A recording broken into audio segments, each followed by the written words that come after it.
Yeah. Oh, that's awesome. Yeah, okay. Bye, Jeremy. Thank you.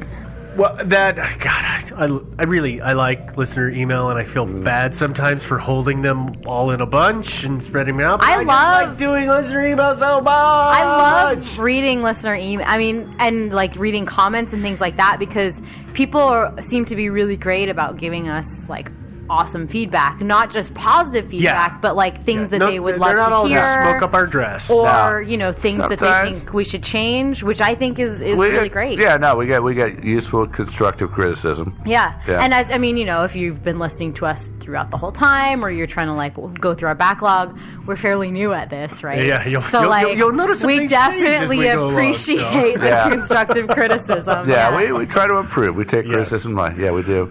Well, thanks again, everybody. We do appreciate it, and I guess, this is the point where I hate to tell it, but we're going to say bye-bye. Yeah, mystery solved, so it's time to walk up into the sunset. Yeah, let's walk off into the sunset. With spurs that jingle, jangle, jingle. Do you know any good tunes to whistle, Joe? I got spurs that jingle, jangle, jingle, jingle, jangle.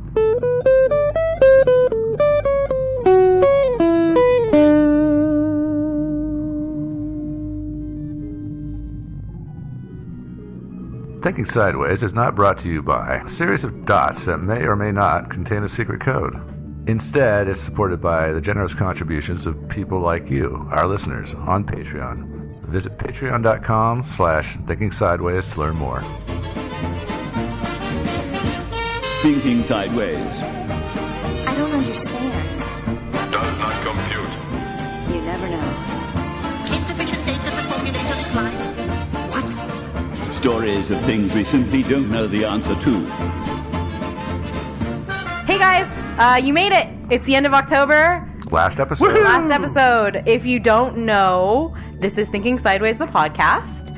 I'm Devin. That's Joe. And that is Steve. Yes. That was clean, actually. We did that time. Yeah. Yeah, it's good. I won't have to edit that at all. No. Except for all of the 5 goofs that we did before then. Yeah. No, so as you probably know, but maybe not, this month of October we've been doing Thinking Sideways' Most Wanted. So we came up with a list of the 15 most requested mysteries. And we did an episode on the top 5 voted. So they weren't necessarily the top 5 most requested that we've ever had. They were a list of the most requested, and then there was a vote. So sorry if we missed the most request. We didn't. We got. I think we got pretty much. But there all are of some the top that ones. that are pretty frequently requested that I guess we'll attempt to tackle in the next year. Some sooner or later. Yeah, next year. Yeah, if we're not covering the mystery that you really, really are dying to see us cover, well, send us money. That's all it takes. It's good. Yeah, we do accept bribes. Yeah, totally. Yeah. So this is our there's no more like weird first runner-up, second runner-up. No, this is our winner. Our winner, and we're going to talk about the disappearance of the Beaumont children. Ooh, yeah. Big one. Yeah, it's a big one. So you may or may not have listened to our group shows before. You might be able to tell this is going to be a long episode. So I didn't do it by myself. We all 3 broke it up. So we're going to do our standard show that we broke up style, and we're just going to each tackle different parts of it. I got the lamest parts. He did. Yeah. It's because he said he didn't care. Yeah, I know. Yeah. So I'm going to start by giving a quick overview of the story. You might want to give him the warning, because this is a story about child abduction, and there are people who that's an uncomfortable subject for. Yeah, not only is it child abduction, but a lot of the suspects, I guess, are pretty bad people. They're pretty heinous. And we are going to talk, not in graphic detail, but in some vague detail about what they did and why it pertains to this. So if you're squeamish, it's not your bag. It's not your bag. This one. Just skip this one. Although presumably, you're not going to be so upset about this warning if you're super excited about us covering this mystery. Hopefully, there won't be any crossover there. Yeah, I think this is pretty PG-13. I wouldn't be too concerned. Yeah, it's not the worst. But just for some of our listeners who need to know things like that, I think our listeners are they're not that kind of people anyway. They love the gore. Not all of them. Okay, you guys ready? On January 26th, 1966, which was Australia Day of that year, 3 children disappeared. Guess what? Their name was Beaumont. Their last names were Beaumont. They were Jane, who was 9, Arna, who was 7, and Grant, who was 4. They were on a beach that was called Glenelg, which is a palindrome, you guys. Yeah, I know. That's really cool. You pointed that out, and I had not noticed that before. Yeah, it's palindrome. My Australian friend who helped me with some of these pronunciations, the first thing he said, I said, how would you say this word? He said, it's a palindrome. And I was like, yeah, but how do you say it? Yeah. So apparently that's a thing. Sweet. Anyways, it was near Adelaide, South Australia. South Australia is the state, I believe, right? I think so. Yeah, which is also near Somerton, which you may or may not remember. This is why you are so excited about this particular case, just because it ties into your favorite one. My favorite one, yeah. Wow. Which is, that family actually lived in Somerton, which is where the whole Tom and Shrewd thing It's happened. kind of a little Bermuda Triangle. Yeah, it happened in 1948. And it's actually, as it turns out, this area is pretty notorious for disappearance and murders. So maybe someday we'll cover some other ones, but now we've covered 2. Well, certainly, some of the suspects in this case have been suspects in many, many disappearances of children. It's like, it's kind of shocking how many people are out there doing this kind of stuff. Yeah, in South Australia, it's weird. You'd think it was like a place that people sent the worst people that they had. I wasn't even going to make that joke. All right.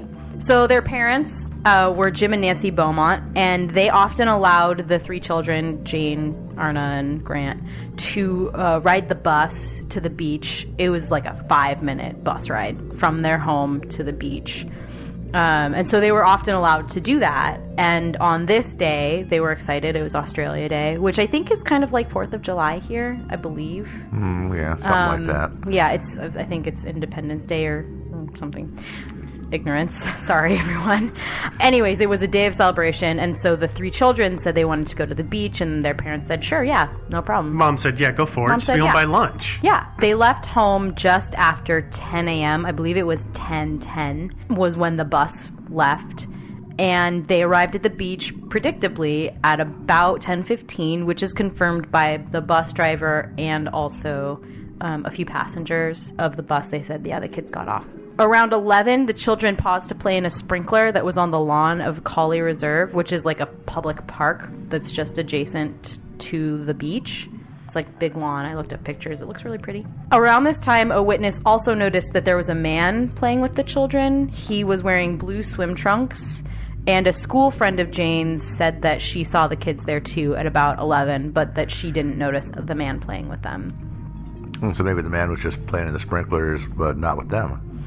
Yeah, maybe. The witness's description of the whole encounter with the man was that he was laying on the grass initially, like tanning, and then got up and started playing with the kids. But 45 minutes later, the children bought some pastries and a pie from Wenzel's Cake Shop.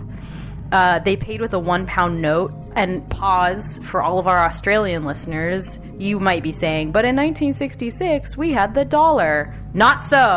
Not until May. I did my research on this one. That's it was right. still the pound until May of 1966. So they paid with a £1 note. And later, Nancy told authorities that she had given Jane 8 shillings and 6 pence in coins, which was to cover the bus fare and then like small little snacks. Yeah, I was going to say, just get yourself something to munch. Yeah, just little snacky things. So it's unclear where they got the £1 note from. The owner of the shop also mentioned that she did know the children, and they had purchased a meat pie, which they had never purchased before, though they'd come into the shop many times. Yeah, if you're a kid and you've got some cash and you go into a pastry shop, You're not gonna gonna get a meat you're gonna pie. buy donuts. Yeah, or Sweet. candy Yeah. or croissants or whatever. It's not going to be a hearty meat pie. No. So she thought that was a little odd, but she didn't question them or anything like that. But she did recall that as being odd when she was interviewed later.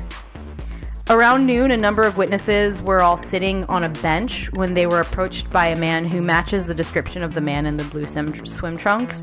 And he said he was missing some money and wondered if they had seen anybody touching his clothing. No, now I know where they got the £1 note from. Yeah, they might have stole it, right? Yeah. Yeah, they didn't seem like that kind of group of kids. Yeah. The group, who was comprised of a woman, an older couple, and the older couple's 10-year-old granddaughter, said, sorry, we didn't see anybody touching your clothes. And so the man walked back to his clothes, where 3 children were waiting for him. The witnesses said they were, quote, fairly certain that at least 2 of the children were Jane and Grant, and were absolutely positive that the 3rd child was Arna. And the man then helped the 3 children dress, which the witnesses said they thought was odd, because at least 2 of them looked like they were definitely old enough to dress themselves. At 9 and 7. At 9 and 7, I you're would old say enough yeah. to dress yourself. That's a little weird. But a he little apparently he took the time to help them all dress. It took them like 15 minutes to get all dressed. Really? But he apparently helped them all dress. And then around 12:15, as I said. Wait, it took that long to... I haven't seen anything that said how long I guess so. took. It was about noon when he approached them. So the conversation took maybe a minute or 2, and then he walked back to the children and immediately helped them start dressing. And then the witnesses said that they departed around 12:15. Well, so it maybe. did take them a while. Maybe he was not helping them get dressed. Maybe he was trying to undress them, and they kept dressing themselves. He kept undressing them. No, I think it was pretty clear. Actually, I was wondering about it, as I'd never thought about this, but if the children buy something and they eat something and somebody laces it on them, that would be why you would have to help a kid get dressed. That's if you true. Oh, drugged them a little bit. Oh, they were a little drugged maybe. up. That's good. I hadn't actually thought of that. No, I just thought about that now. Yeah. No, it's just this whole scenario is just a little hard to picture from today's modern standpoint. Oh, yeah, because- absolutely. Yeah, because I mean, obviously, you don't want to be having anything to do with kids No. that you don't know. Yeah, No, yeah. don't go anywhere near them. Absolutely. That's sort of kind of a more paranoid society today than we used to be. Well, and this case actually was the impetus for a lot of that. Oh, as yeah. It turns out it was the catalyst for a lot of families in Australia, particularly, to stop allowing their children the kind of freedom that the Beaumont children were afforded. Yeah, I mean, Because this happened. between the pervs and the dingoes, I mean, there's all kinds of things in hard. Australia It's hard wanting to to get your kids. Yeah, yeah, it absolutely is. Well, and that's the thing about these kids is that everybody's probably freaking out, going, "Oh my God, their parents let them go on their own." But it was 1966. Yeah, it was less paranoid And times. it was a very different world. Yeah. And I mean, I grew up in the States, and still, when I was a kid, my parents still said, "Where are you going? When are you going to be back? No, you're going to be back by this time, and don't ride your bike in the street." Yeah. And then I just took off and did what I wanted. Yeah. Oh, yeah, that And was- it's the exact same Yeah. thing these kids were doing. yeah, I know. We would just take off and go all over the place. Yeah. Yeah. And I think it's interesting actually to think about the way that we're reacting to this story versus like the Madeline McCann case, for instance, right? Where I know we were all like, what were those parents thinking? That's absurd. But it was genuinely this society that was exactly how everybody was treating their children. Well, I Even think it's- children of this yeah, I think age. it's that, and there's an age difference thing here Yeah. between this and the McCann case. Absolutely, yeah. I'm not trying to like draw No. parallels, but I do want yeah. to point, it was genuinely a different time. Oh, and regarding the McCann parents, they should have locked their room, but other than that, it wasn't too egregious on their part. Yeah, no. Because we actually got a little blowback when that episode aired. Some people were like upset with us because they thought we were too hard on the parents. Yeah. So Nancy, as we've just discussed, it was, different time. Nancy Beaumont, the mom, she wasn't too worried when the kids didn't come home on the noon bus. She kind of just figured that maybe they had decided to walk home from the beach, which they had done before, and would have taken them, extra time. Or maybe they missed the bus. Yeah, or maybe they missed the bus. It wasn't exactly what we would call a frequent run bus. The next bus was due back at 2. So she said, she wasn't concerned really. She thought either they would be waiting for her at home, they would walk home, or they'd be on the 2 o'clock bus. So she did. She went home, and she was a little miffed that they weren't home waiting for her. I think she genuinely thought, oh, they just walked home. And then she walked from home to the bus stop for the 2 o'clock bus, expecting them to get off that bus. They didn't. They didn't get off any buses. She kind of thought, okay, that's weird, but I guess they could be on the next bus. And the next bus came at 3. It's rationalizing is what it is. Yeah. Yeah, it's denial. Your kids are kidnapped. Yeah. So when they were not on the 3 o'clock bus, she did start to freak out. And there's this possible sighting of the kids at 1:45 or 2:55 p.m. I have a real hard time with this I do one. too. So these two sightings are like the police don't think they're credible, but we'll mention them anyway. So it's possible that at 1:45 p.m. the children were seen with the same man, but he had light brown hair, not blonde hair. The man in the blue trunks. The man in the blue trunks, yeah. And the report was that they were leaving the beach pretty much at that moment. It's also possible that the postman who was familiar with them saw them walking along Jetty Road towards the beach. He said it would have either been at the beginning or end of his round, which would have been at 1:45 or 2:55 p.m. And in some statements, he actually said that he saw them in the morning, but he recanted that. So you'll see out on the internet all three versions of that. In all the different places, you'll see that, the postman definitely saw them on their way to the beach. Oh, he definitely saw them walking alone at 1:45. Oh, he definitely saw them walking alone at 2:55. But he couldn't even remember if it was the same day. But he couldn't remember. Yeah, he couldn't remember any of that. So the police kind of discounted that as well. Understandably so. Yeah, I agree. So, like I said, Nancy by this point was pretty concerned. But she did go home and continue to wait for them until Jim, her husband, got home. At which point, both of them, I think it was about 5 p.m. when he got home, and they decided to go to the beach to look for the kids. I think just hoping that they had lost track of time or something like that. Obviously, they didn't find anything, so they officially reported the children missing at 7:30 p.m. that night. And then Jim continued to look throughout the night for the kids or any sign of the kids. And when there was no sign of them, they were officially declared missing the next morning. So the morning of January 27th, 1966. The search that ensued was extensive and did eventually become the biggest manhunt or search. Or kid hunt. Search in the history of Australia.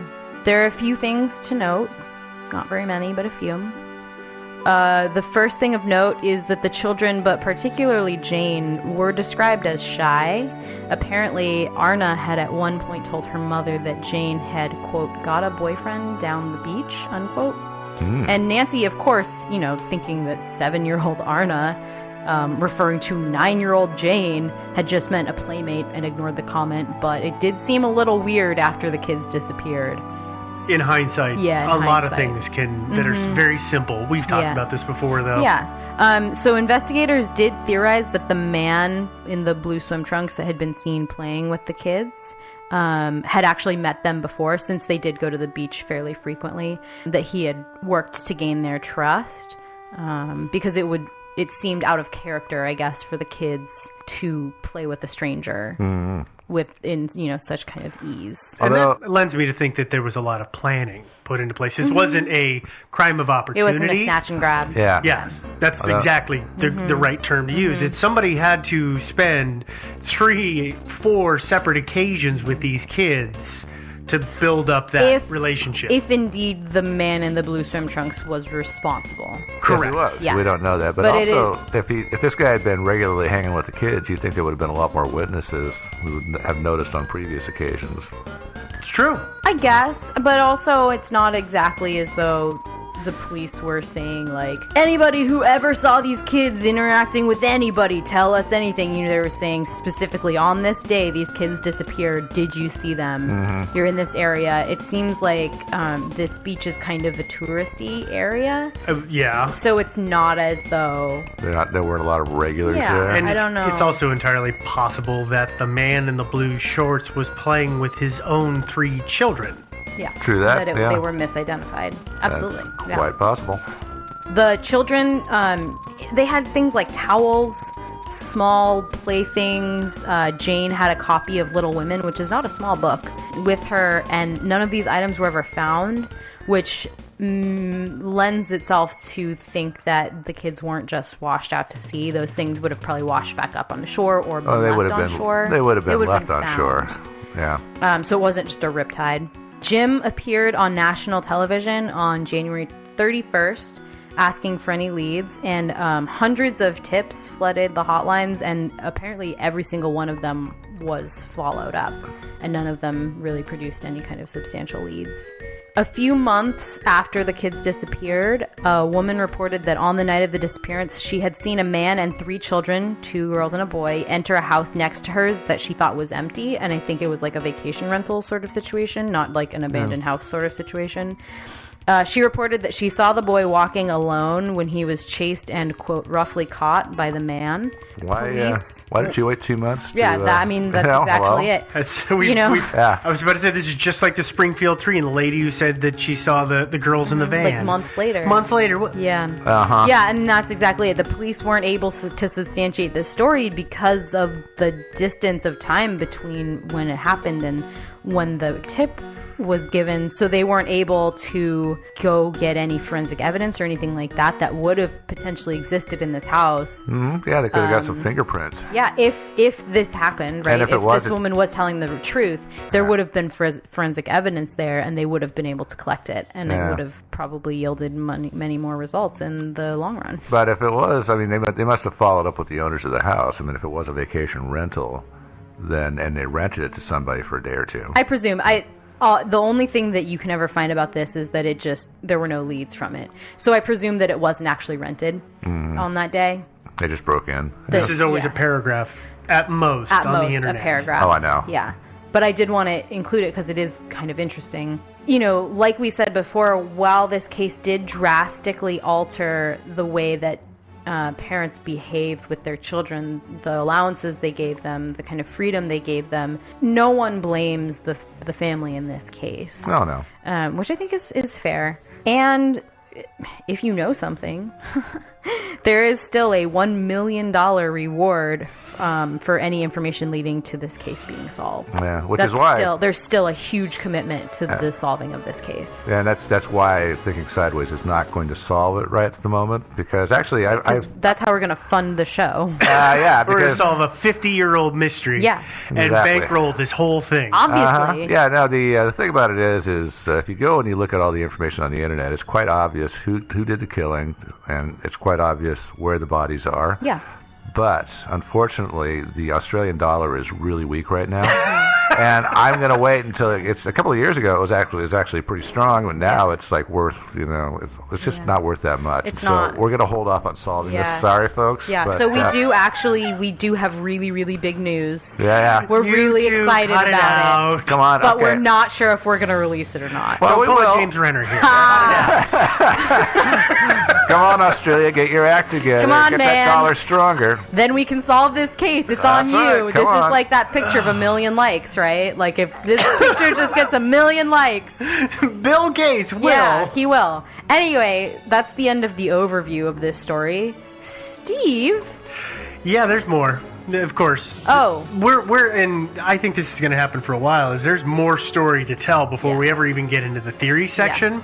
Because as with all high profile cases, stuff just keeps happening. Yeah. And as a disclaimer, I don't know about you guys, but like I did my research on my parts and then like some light researching on the other parts. Like kind of skimmed the cliff notes of the other parts, so just so our listeners are prepared, there are going to be a lot of wait, what? Yeah. But apparently there were some letters. Some letters, yes, there were. It's unclear the exact date that the first letters arrived. It was either the 23rd or the 24th of February of 1968. The Beaumonts received a letter that was supposedly from their daughter Jane, and of course, Mr. Beaumont calls the cops. Smart. Yeah, he calls. The lead detective on the case was Stan Swain, right? Yeah, Swain. That's who it was. Swain. So Swain, and he'll be referred to a couple of times through here. They check it out, and the letter is evidently sent from a town that is called Dandenong. Sounds right to me. Yep, gonna go with that. Victoria, and it was evidently sent 2 or 3 days prior, so they said it was sent on the 21st of February based on its postmark. Those are pretty reliable. It's the arrival date. That's why I'm a little iffy on this, because we don't know exactly what day it arrived. Right. But the letters are weird because the handwriting isn't really Jane's. Like, it's kind of Jane's, but not, you know what I mean? It's like, it's kid writing. Yeah, well, it's also hard at that age. Like, I can look back at my journals. Yes, I kept journals. Oh, you did? From when I was 9 Of course till you when I did. was 11, right? That Your handwriting couple-year changed. span, it didn't changes it? drastic. On a Oh, yeah. daily basis Yeah, sometimes. yeah. Yeah. They went ahead and hoped, I'm going to put it that way. They hoped that it was actually her handwriting. Oh, yeah. And the letters said that the children were okay, but that they would be returned to their parents, and all their parents had to do was follow a set of instructions. And that those instructions were that one of the parents, I believe I think I it thought it was is, Jim but I'm Beaumont. not 100% positive, but we're going to say it is. Yeah. And so- he had to wear a completely pink jumpsuit, right? No, not a pink jumpsuit. Oh, not my uniform? No. Dang. No, Jim had to be in front of the post office in that town at 8:50 in the morning on the 26th of February, which was a Monday. Well, And he was going to be he had to wear a dark coat and white trousers. Of course, with all these letters, it says, if you tell the cops, the whole thing's off. Always. So you can't do anything. Yeah. There is some very right off the top peculiarities with the letters, and that is that Arna's name is continually spelled wrong. Yeah, it's missing an N. It's supposed to be 2 N's, and it only has 1 N every time that it's used in the letter. But what the heck? We're going to go ahead and follow up. The parents leave for town on Sunday morning. They head out. They leave. Dandenong. Yeah. They took a few detectives with them. they didn't took cops with them, of course. And this whole thing was supposed to be done on the download. It was going to be super hush-hush. Somehow that didn't happen. One of the cops was Detective Swain, right? Yes, correct? yes, Yeah. Swain did go. But yeah, they were going to do it on the download, and that But didn't- somebody was a jerk and leaked it, didn't they? Well, there's a couple of things that went wrong here. There's people who were honestly suspicious, but it did get leaked to the Adelaide Press somehow that this was going on, and like, so why? I'm not going to accuse anybody of taking bribes from the press, But I guess also, like, my other part of that, though, is that, like, if the public commitment is to getting this thing solved and, like, ensuring the well-being of the I children. don't think the commitment was that strong because we're not even a month later. Yeah. We're barely a month after It it's just happened. still seems like any editor worth its salt wouldn't be like, oh, I mean, it's not like it's the UK Mail. Like, it's not, The Daily Mail. you know, it's not that kind of publication. So, yeah, that's upsetting to me. It's upsetting to me that they would have published something like that. Yeah, but by the way, it wasn't just a month or so. It was like 2 years. Yeah. It was Oh, 1968. Thank you. I'm an idiot. Yeah. It's okay. It was a million years ago. So. It was 2 years after the fact, so I will agree then. Okay, you're right. But I also think that if it's been 2 years, and this is a case that I feel like is kind of like Lord Lucan. Yeah. He gets just trotted keeps out. getting whipped up. Gets trotted out to Yeah. sell papers. So Very that's why regularly. they send all these guys down there. Yeah, it just feels like It's dirty. I am gonna blame the newspaper a little bit. I know a lot of other stuff happened that went wrong, and that's fine, but I am definitely gonna place some pretty heavy blame, whether the letters were real or not. You, as a newspaper, shouldn't ever say, like, these people are going to, like, potentially recover their children after 2 years of searching. Let's publish it before it happens. No, well, they didn't publish it. They just basically just, followed like, they ruined it, followed yeah. the Beaumonts to Dandenong. Dan. There's a reason I'm not saying that name anymore. Yeah, I'm gonna butcher the it. town. Yeah. Yeah. The town. Yeah. Actually, they're like the Australians are like the Brits, and so it's probably pronounced dong. Anywho, so obviously the Adelaide newspaper guys are there. At the same time, there's a pub owner who sees Swain wandering around and is suspicious of him. And the reason is that somebody had been in that town breaking into safes, and he's like, I don't know who this guy is. I'm calling the Well, cops. wasn't Swain, or was it Mr. Beaumont? I can't remember. One of them was wearing, like, the black trench coat and the hat. I don't and, remember like, which kind one. of wandering. I thought both of them were just, like, kind of wandering around suspiciously. They were being like, suspicious. standing there. Yeah, I think Beaumont was loitering in front of the post office like he was Yeah. supposed to, and then the detective was just walking around the neighborhood, like, acting like a pedestrian, just walking through. Yeah. and Well, he but comes- I really get the impression that you're early on in the timeline, because I think that and I might be wrong, but I got the impression that the cops were called on Sunday when they were patrolling around trying to figure things out. Because what happens is this guy calls the cop. The cop somehow figures out that Swain is a police officer in Adelaide.